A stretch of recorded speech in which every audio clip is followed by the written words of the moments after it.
جو بہت ہی امپورٹنٹ ہے، میں پہلے آپ کو بتا چکا ہوں لیکن ایک دفعہ دہرا دیتا ہوں کہ جہاں کہیں شریعت کہتی ہے کہو یا پڑھو، اس کا مطلب ہوتا ہے اتنی آواز سے کہو، اتنی آواز سے پڑھو کہ آپ کے اپنے کان اپنی آواز کو سن لیں، جبکہ اطراف میں کوئی شور وغیرہ نہ ہو۔ جیسے آپ کسی مشین چل رہی ہے، اس کے پاس نماز پڑھ رہے ہیں، تو ہو سکتا ہے آپ کی آواز کان تک نہ پہنچ پائے، وہ مشین کی وجہ سے، لیکن آپ کو سوچنا ہوگا اگر مشین نہ ہوتی تو کیا میری آواز کان تک آ جاتی کہ نہیں۔ تو لہذا جہاں کچھ پڑھنا فرض ہوتا ہے، جیسے تکبیر تحریمہ فرض ہے، تو اس میں اتنی آواز فرض ہوگی کہ آپ کے اپنے کان اس کو سن لیں۔ لہذا اگر کانوں نے نہیں سنا تو ترک فرض ہو جائے گا، اور جب فرض نہیں ہوا تو نماز بھی نہیں ہوگی۔ اس لیے بعض ہمارے بھائی یہ منہ بند ہیں، اب آپ ان سے پوچھیں حضور تکبیر کہاں گئی؟ دل میں، یہ دل میں رہے گی نماز، پھر وہ اوپر نہیں جائے گی۔ تو اتنی آواز سے تکبیر اللہ اکبر، اتنا کہ آپ کے اپنے کان سنیں، ٹھیک ہے۔ اسی طریقے سے التحیات پڑھنا واجب ہے، اس میں اتنی آواز واجب ہوگی کہ آپ کے کان سنیں، اگر نہیں سنیں گے آپ کا واجب ترک ہو جائے گا، نماز ہو جائے گی آپ کی لیکن یہ واجب العیادہ ہوگی، ایک تو آپ گناہگار بھی ہوں گے اور آئندہ زندگی میں اس کو دوبارہ پڑھنا لازم ہوگا۔ تو لہٰذا تکبیر میں آواز فرض، ٹھیک ہے۔ پھر ہم ثنا پڑھتے ہیں، یہ سنت ہے، اعوذ باللہ آپ نے نہیں پڑھنا، بسم اللہ نہیں، وہ قرات امام صاحب کریں گے۔ پھر امام کے پیچھے کسی قسم کی قراءت نہیں ہوتی، یاد رکھیں، ٹھیک ہے۔ چاہے آپ 4 رکعت نماز پڑھ رہے ہوں، 2 میں امام جہر کرتے ہیں، 2 میں سری آہستہ پڑھ رہے ہوتے ہیں، اس میں آپ کو کچھ نہیں پڑھنا، امام کے پیچھے قراءت نہیں کرے گا مقتدی، اس کے لیے حرام ہے قراءت کرنا، آپ کو خاموش رہنا واجب ہوگا 4 رکعت میں، بس امام کی قراءت آپ کے لیے قراءت۔ یہ کوئی قاعدہ نہیں ہے کہ امام کی قراءت ہمیں سنائی نہیں دے رہی اس لیے ہم پڑھ سکتے ہیں تیسری چوتھی میں، نو۔ اس کے بعد آمین کہنا، یہ بھی سنت ہے۔ پھر تکبیرات انتقال جو ہوتے ہیں، اللہ اکبر، سمع اللہ لمن حمدہ، ربنا ولک الحمد، پھر سجدے کے لیے اللہ اکبر اللہ اکبر، یہ سب سنت۔ لہذا ان میں اتنی آواز سنت ہوگی کہ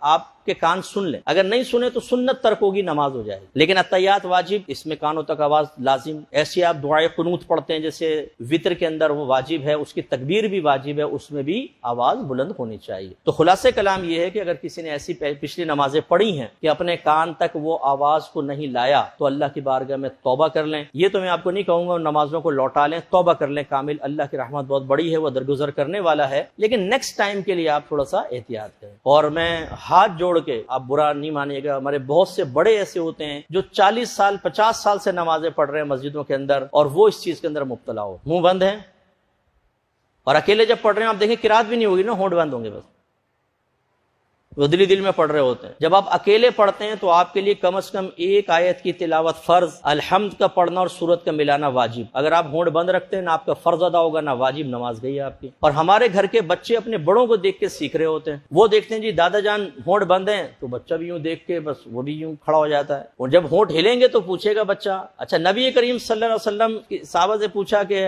نبی کریم صلی اللہ علیہ وسلم زور اثر میں قرات کرتے تھے، یعنی ہونٹوں سے کہا کرتے تھے، کہا آپ کو کیسے پتہ چلتا تھا؟ فرمایا آپ کی داڑھی ہلتے ہوئے دیکھتے تھے، اتنی یعنی سرکار قرات کرتے داڑھی ہلتی تھی، جیسے ہم بولیں تو داڑھی ہلے گی نا۔ اسے بھی پتہ چلا کہ صحابہ نماز پڑھ رہے ہیں، اللہ کی توجہ کدھر ہے،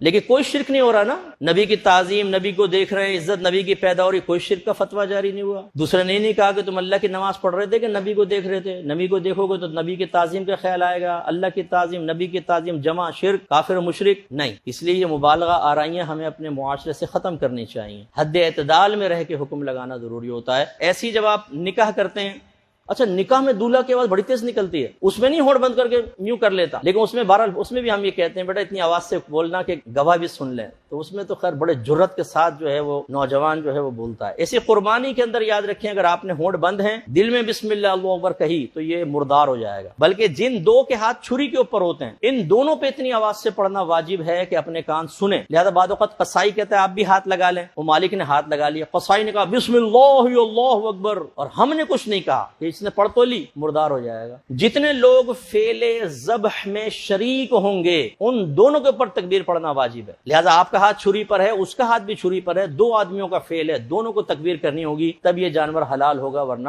حرام ہو جائے گا۔ تو یہ بعض اوقات پانوں کے گٹکے یہاں پہ بھرا ہوتے ہیں، یہاں پہ قصائی نا بولے نہیں،